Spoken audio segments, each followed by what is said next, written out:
It's now my great privilege to welcome Liza Noonan to the stage. Liza is the Executive Manager of Innovation at CSIRO, an august institution, and Liza is driving it in exciting and new directions. Liza and I also have something in common, and Liza will probably kick me later for this, but we're both from Parkes, Central West. So can people tell me what else is Parkes known for? People are saying the dish. No, it's the Parkes Elvis Festival. Okay? So let's all get along to that. No, but honestly, it is the dish. And recently I had the pleasure or the misfortune of speaking before Dr. Scott Parazinski, one of the astronauts who's done seven missions into space and 5 spacewalks. And I had to speak after him. And so I got to the stage and I said, ladies and gentlemen, today I'm breaking 2 of my rules as a keynote speaker. Number 1, never speak after an astronaut. And number 2, never speak after someone who's summited Mount Everest, because he'd done both. And look, so there you go. We're both from Parkes. Liza Noonan is going to talk to us about the art and science of innovation, models, methods, partnerships, and delivering results. And that's exactly what she does, which is really why we've got her here today, because she takes the concepts of innovation and delivers them to something tangible. So thank you very much, Liza Noonan.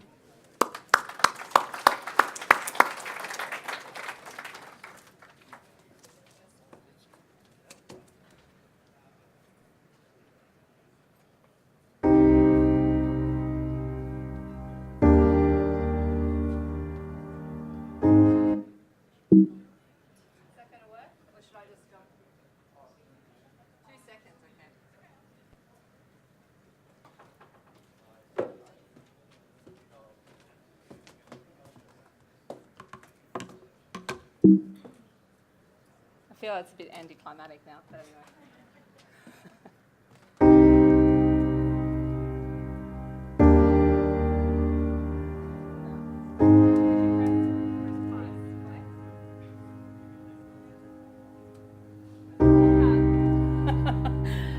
That's clearly... Oh, here we go. Phew. I hope you enjoy the video now.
So, good afternoon, ladies and gentlemen. Thank you so much for the opportunity to be here today.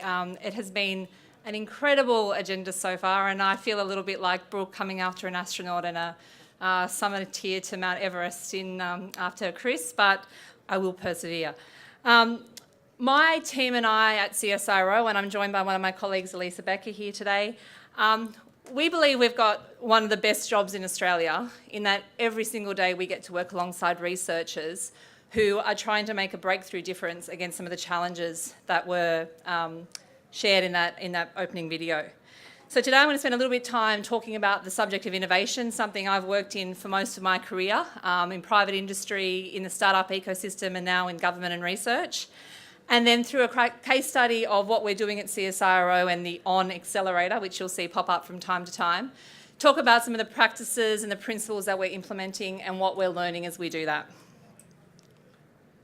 So, innovation. A few years ago, someone shared with me Simon Sinek's famous TED Talk, starting with why, or how do great leaders inspire action. Perhaps it was a comment on my communication skills, I'm not sure.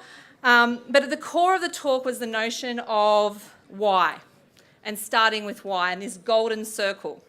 And there's actually a biological reason for this. Apparently, the why corresponds with the limbic part of our brain, which inspires emotion and a following, something that we connect to. So people follow a why.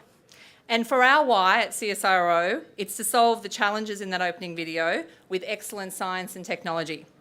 And our specific role, the ON team's specific role in that mission, is to find the people with those ideas and motivate them to come forward so we can help innovation happen.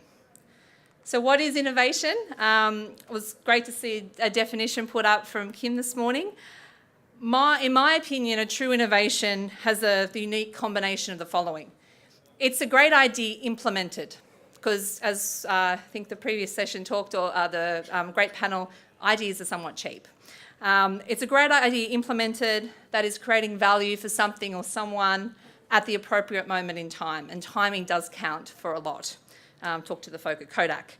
Probably one of the best examples that I would reference here is the case of penicillin.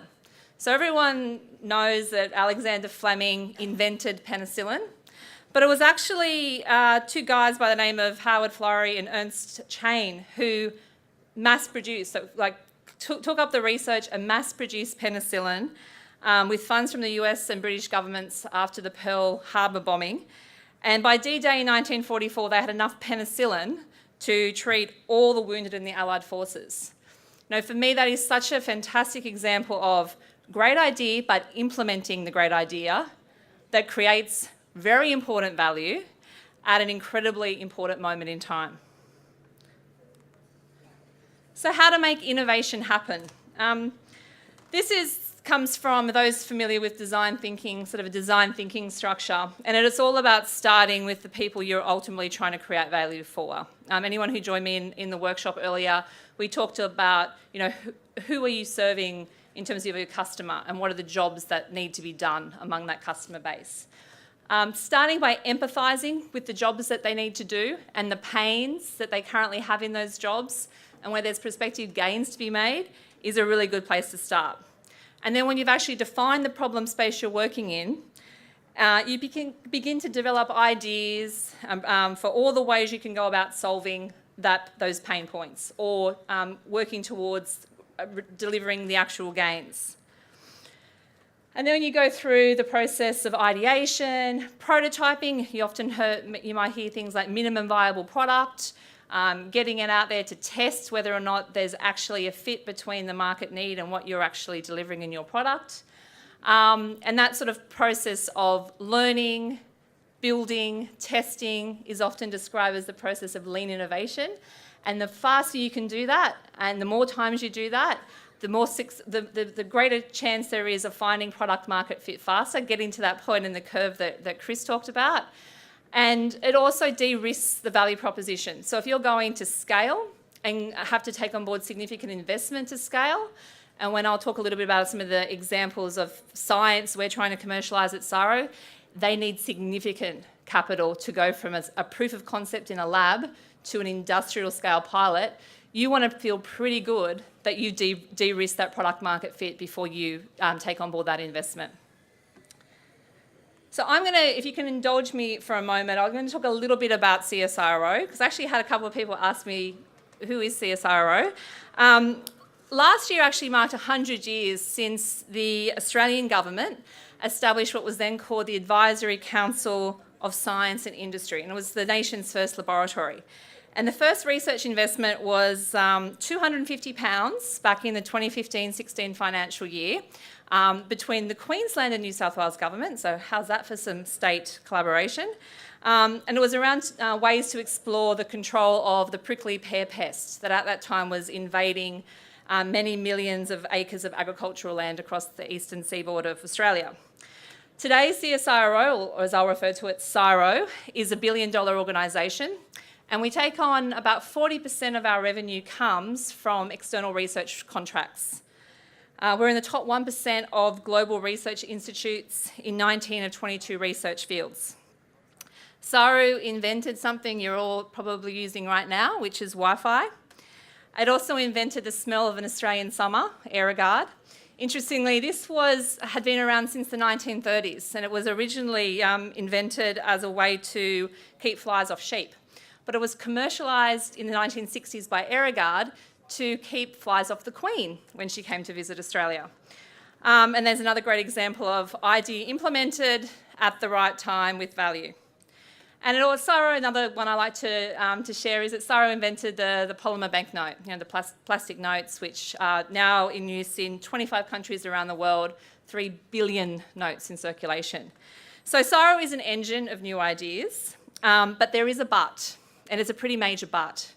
And that is we can be doing so much more to commercialise and realise value from the many applications of research, not just in CSIRO, but in Australia's research sector in general. So I just want to share with you, if you can indulge me in some stats. Might be a little hard to see. But according to the most recent report from Innovation and Science Australia, it's a known that the Australian innovation system, if you look at the sort of supply side of ideas and inventions and IP, we're pretty good. We're, as a, per capita or per GDP, per capita per GDP, I can get the language right, we rank about average in the OECD. And the quality of our research, the quality of our education is very good. We're, world class in that regard, and we have the reputation of being world class. So we are a very smart country. We're just not consistent in applying those smarts. And to date, there's been relatively few direct mechanism to translate the knowledge that gets generated and ideas that get generated in research out into real-world outcomes and real-world value for our economy, our planet and our society. Each year, Australia spends $10 billion on publicly funded research. But if you look at the two bottom charts, and I'll get to the punchline, the little red boxes you see there right on the left, that's us. The first one that's Australia. The first one is how we compare in the number of spin-out companies that are coming from research institutes. That's on the left, and on the right, it's the rate of business to research collaboration, and that's pretty woeful. In actual fact, we rank at the bottom of almost any indicator when it comes to business research collaboration. I always say, to be positive and be optimistic. I'm a natural-born optimist. The only way is up, but there is a lot of work to be done. So what are we doing about it? In July 2015, CSIRO released its new strategy, Strategy 2020, very creative. And one of the initiatives of that strategy was to fund an innovation program, which is called ON, which would basically address that translation issue. So we're an accelerator, but we're an accelerator for researchers. We're not an accelerator for startups. Some of our research teams, as they come through our programs, may validate that there is a sustainable business model to take an application of their research to market, but they will be the minority.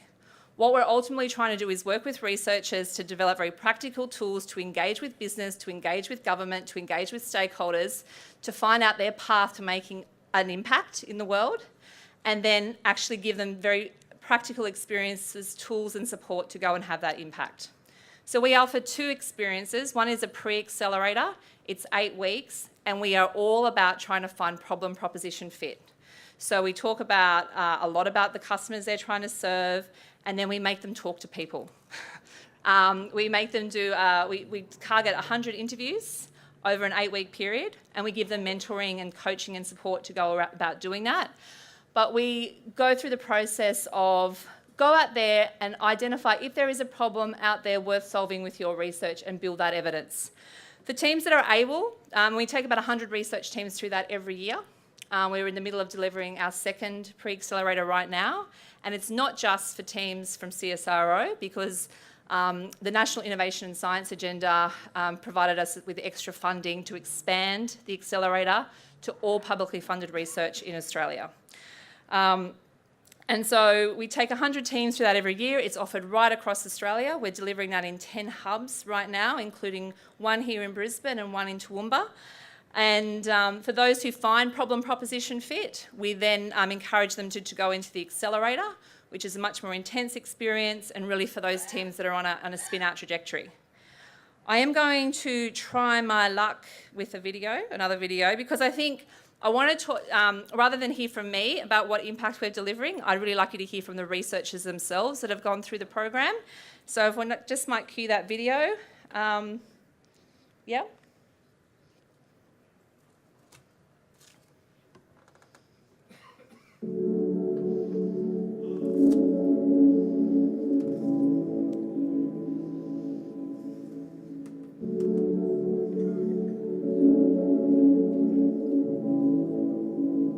When Spanish flu swept the globe, it killed 50 million people.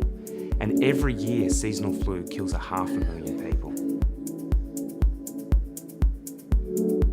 Globally, fruit fly is the #1 biosecurity barrier. In the United States, someone has a heart attack every 42 seconds, and in Australia it's every 9 minutes. Most plastic in agricultural When systems Spanish flu end up in the swept the soil, globe, it or in the killed water, 50 million or the estuary, And every and year, ultimately the seasonal ocean. flu kills 500,000 people. Patients with dementia don't have Globally, appropriate fruit fly is the accurate #1 assessment biosecurity I think we of might have their some pain. AV issues there. In the United Have something States, that you know someone is has a going to heart solve attack every problems. 42 I'll seconds. share the link. What is In that Australia, word? it's every 9 minutes. What the video goes on to say, though, is to they have these ideas, and they one of the guys that was talking there about Spanish flu is a guy called Andy Bean. He came through our first accelerator, and I said, this is a bit of a risk for you doing this. This is a bit of an unknown. Why did you do it? And he said, I'm sick of the research cycle of research, publish, research, publish.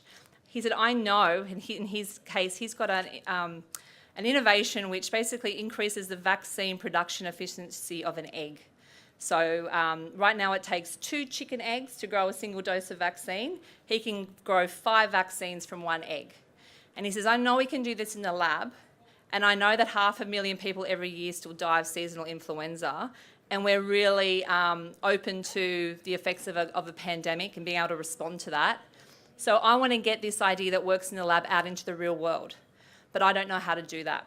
And I want somebody to give me the permission and the support and the empowerment to go out and talk to the vaccine industry, understand what their costs of vaccine production is today. The fact that they use 1 million eggs every day just to get to the current levels of vaccine that we produce. What's the switching costs involved? What other potential technologies are they evaluating to improve this situation? And so he's gone through the accelerator, through the evidence that he built up through that experience in the customer interviews and the business model validation he did. He built up enough evidence to secure follow-on funding, commercialisation funding from the CSIRO, and he's now in advanced stages to commercialise and industry-scale trials with those vaccine producers. So if I can just go on now to talk about some of the, what are we doing in terms of practices, but also what we're learning. So following on from that, doing wins arguments. We base almost our entire program on doing, on getting out of the lab, getting out of the building, understanding who your value chain is, understanding who your market is, and talking to them. They might be a partner, they might be a competitor, but go and find out. And some of the in some of the areas we work in, it's actually really hard to build a prototype. Like if you're in biotech, it's hard to build an MVP. So if we give our teams very creative ways which they can develop something to gain a customer reaction. And so some of the things are on the slide. We've got a great trial right now down in the Shepparton area of Victoria. Some Toowoomba researchers up with CSIRO and JCU developed this sprayable polymer membrane. So basically sprayable plastic. You know those thick, ugly plastic sheets you see on crops? We'll remove those completely and at the same time improve the aspiration quality of the soil so you get more yield and less environmental waste. And we're taking it out into the field. We're working out how it reacts to weather events and whether the pigmentation lasts. But he could have kept going in the lab for another 4 or 5 years and not get anywhere near the rich insights and learning he's getting by going out and actually just testing it. It's not commercially ready, but he's going out there getting really important data to make a commercial grade product. Another big part of the experience that we put forward for research teams is our tribe. So mentors and coaching is incredibly valuable to research teams who really haven't had this sort of experience in the past. And quite frankly, it's the mentors who are fantastic in terms of advocating for what we're trying to do, referring research teams to us, but they're connectors. And I think as Stacey, you mentioned, be mindful of each other. Mentors for us give us a really important reminder of who else is out there doing things and who we should be connecting to. So we've now got a mentor network across Australia of about 400 people. We initially went out very targeted, going towards certain people of entrepreneurs, investors, people who have had the experience of commercialising research-based businesses or research into deep tech businesses. And we wanted to get a good industrial, professional service skill and geographic mix. But now we kind of keep the door open because the network effect is in full operation. We're getting people now coming to us wanting to be a mentor. It's actually great for their profile to be seen to be mentoring in the CSIRO On program. And what we're trying to do, the scale we're operating, we can't pay our mentors, so it is a pro bono service. So we spend a lot of time making sure we make the right connections. So a member of my team, who's our tribe manager, she actually facilitates. She's a bit of like a Tinder service between researchers and mentors. But we also provide training in lean innovation. We provide networking opportunities so they meet other mentors. We also give them a preview into the next big things coming out of Australian research and businesses that they could potentially be joining in the future. This is very close to my heart. I think a lot of what we do is create structured collisions so serendipity can happen. It's a bit of an oxymoron, right? But we are, I can't remember who referenced it this morning, but it might have even been Kim. The role of government is sort of to catalyse and then get out of the way. And so what we're doing through On is trying to bring together the people with the ideas, the researchers with the big ideas, the people who have got the problems and the challenges that those ideas are trying to address, and then people who can kind of provide the grease to make it happen. And we are also not just thinking about bringing people to our program, but we're looking across Australia, thinking about the other programs that exist and how to get involved in them. Because collaboration isn't, we're not an island. Australia is an island, but we can't think, to collaborate, you've got to be in our program. You've also got to go out and collaborate in other people's programs. Creating the runway to take off, some of this stuff, getting this stuff to impact is a long road. Like if you think about negotiating IP rights, working through the regulatory or compliance issues, finding the capital to get to an industrial scale proof of market, that takes time. So it's not a 12-week accelerator where you can whip up a digital app and, we're away. It needs commitment. It needs a bit of fortitude, intestinal fortitude, and not giving up. So we've looked at how we connect when teams do a pre-accelerator. What do we do with them between the time the pre-accelerator finishes and the accelerator starts? When the accelerator concludes, what do we do with them after that to keep them going? For the ones who've found the evidence, who've got the traction, how do we keep them going? Another big one for me is focusing on outcomes and not foundations. This is just, it doesn't matter which city this is from, and the detail isn't important. The message is there's a lot of stuff going on in this space.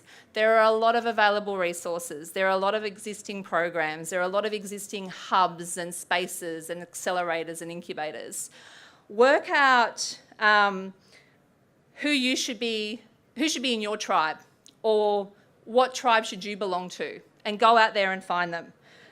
We take a very much an open approach. We need scale and we need critical mass to do what we're doing well. And so we've gone out right across Australia to find people who can join our facilitator network, who are connected to local ecosystems, so who will play that connector role. And we train them and accredit them to deliver on-program material, but it includes representatives here from UQ, over Atomic Sky in Western Australia, Canberra Innovation Network. And we don't want to spend the money we get from federal government on recreating the wheel or reinventing resources when it already exists. So it's tapping into those talents, tapping into those resources and making the most of it. And we're also developing partnerships with other accelerators and incubators like SproutX in ag tech, or Cicada in life sciences, or 1804 in clean tech, because we're at a much earlier stage of the innovation life cycle than they are, and our job is to get pipeline to fill their programs. And my personal view is that the job for those who want to support innovation is to offer these connected services and make sense for the entrepreneur or the innovator, so that they don't waste precious time when you're pushing that big boulder up the hill, Chris, on trying to work out where resources are.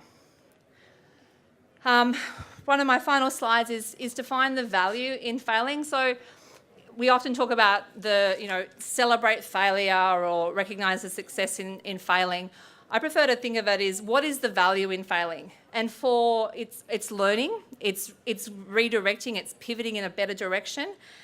For research, it's making sure we spend public funded money on the right things. So we had a pre-accelerator down in Melbourne last year where we had 3 or 4 teams who were doing various things in drone technologies, all from different universities. So that's one of the great things we're seeing, is that we're bringing different research teams across unis that are getting a chance to sort of look at what each other are doing. And there's this sort of light bulb moment of, we're kind of doing the same thing. Wouldn't it be better if we actually worked together? So that's the value in, those teams didn't find a problem proposition fit, but they found each other. So capturing that value and sharing that value is really important. And that's it from me, Brooke. I should say, one of the reasons I love coming to today's like this is learning what's happening, so we can connect into that. But I'm always recruiting for our tribe. So if you're interested in becoming a mentor, we'd love to hear from you. And if you've got challenges that you'd like to bring to us and bring to teams, we'd love to hear from you. All right, ladies and gentlemen, because the time is now for afternoon tea, I would ask that you hold your questions and perhaps speak to Liza personally through that period. I'm sorry, but we've got to get through this. Thank you, Liza. A fantastic presentation again, wonderful. A couple of things there for us to take away. That the supply exceeds demand for talk, and demand exceeds supply for doing. So let's think about doing, but also let's focus on outcomes as well, because it's too easy to get distracted by shiny new outputs, things, hubs and connectors and accelerators, but what's it achieving? Okay, let's think about outcomes, and also innovate on Tinder. Oh, it wasn't innovate on Tinder, was it? It's innovation for Tinder. Oh, okay, sorry, I got mixed up. Tindovation, all right. So it definitely wasn't innovate on Tinder. Okay, but you can talk more to Liza about that right now.